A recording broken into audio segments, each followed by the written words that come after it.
In 1938, 1 year after publishing the best-selling self-improvement book of all time, Napoleon Hill sat down and wrote something so unsettling that his own wife told him it could never be published. The manuscript was locked away, and it stayed hidden for 73 years. What was in it? An interview. Not with a president, not with a businessman. Napoleon Hill claimed he had interviewed the devil himself, and the devil, once cornered, confessed exactly how he controls the minds of 98% of all human beings on Earth. By the end of this, you will know the devil's method.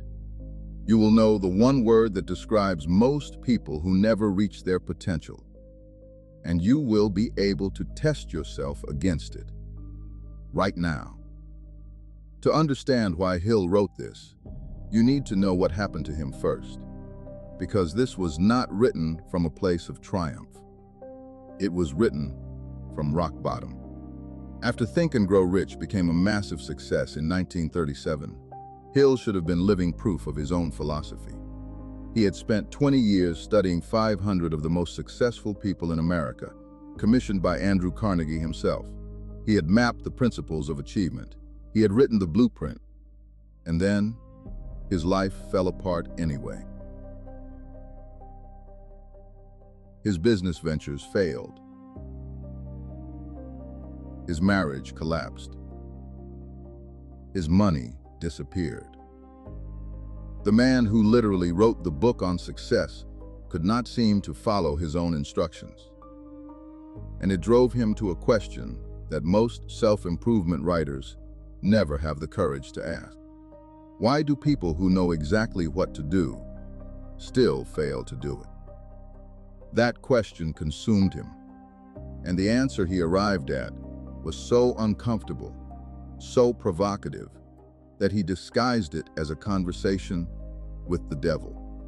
Whether you read it as literal, metaphorical, or simply a brilliant literary device, the content of that confession changed how I think about failure permanently. Here is the devil's first weapon, and it is not fear. Fear is the delivery system. The weapon is something far quieter. The devil calls it drifting. A drifter, in Hill's framework, is a person who has stopped thinking for themselves, not someone who is stupid, not someone who is lazy. A drifter is someone who goes through life reacting instead of choosing, who follows the path of least resistance, who forms opinions without examining them, accepts circumstances without questioning them, and moves from day to day without ever deciding what they actually want. The devil's confession is blunt. I can best define the word drift by saying that people who think for themselves never drift, while those who do little or no thinking for themselves are drifters. Now here is what makes this genuinely unsettling. Hill claims the devil told him that 98% of people are drifters. Not bad people, not unintelligent people.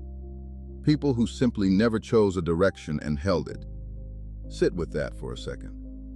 98%. And the question the book quietly forces you to ask is not whether that number is accurate. The question is, which group am I in? What makes Outwitting the Devil so different from Think and Grow Rich is the honesty.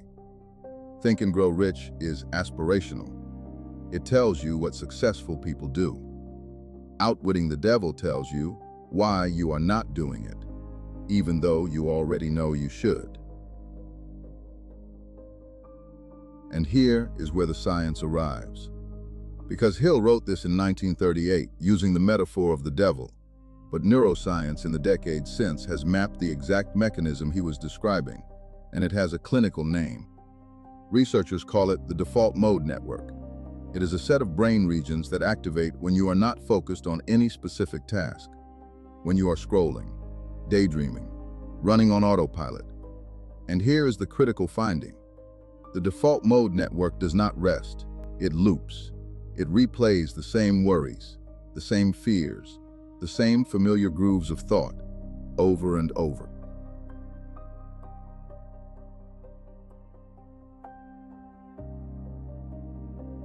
When Hill described drifting as letting outside circumstances control your mind, he was describing decades before anyone could measure it, the experience of being trapped in your own default mode. The thoughts that cycle when you have no definite purpose to interrupt them. What is always Insull's comedic canapics and new decisive episodes? The devil's second weapon, the mechanism that makes drifting permanent, Hill called hypnotic rhythm. It is the principle that any pattern of thought or behavior, repeated long enough, hardens into permanence. Nature makes habits fixed, whether they serve you or destroy you.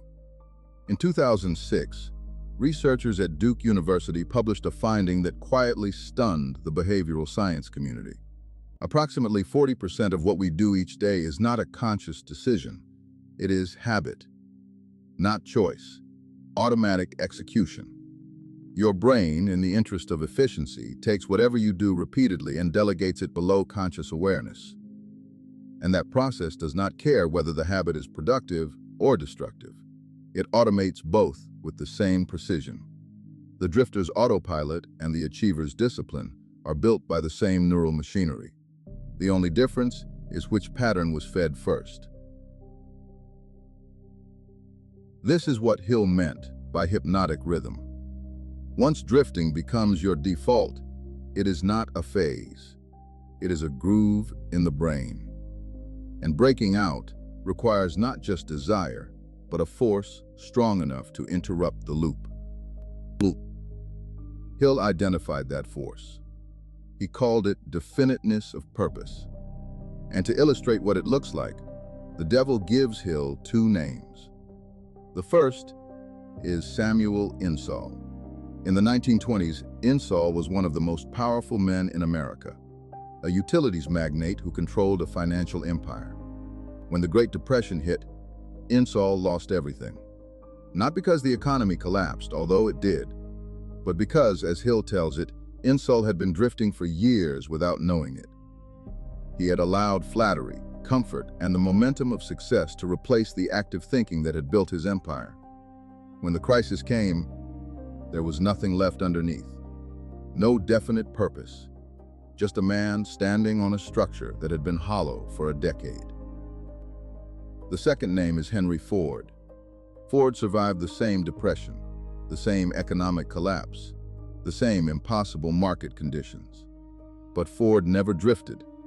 He maintained a clear, almost stubborn purpose. He made decisions. He adjusted strategy without abandoning direction. When the storm cleared, he was still standing. Not because he was lucky, but because he had never stopped thinking for himself. The who arguably only to do the doesn'tly worst. Hill's argument, through the devil's mouth, is simple and devastating.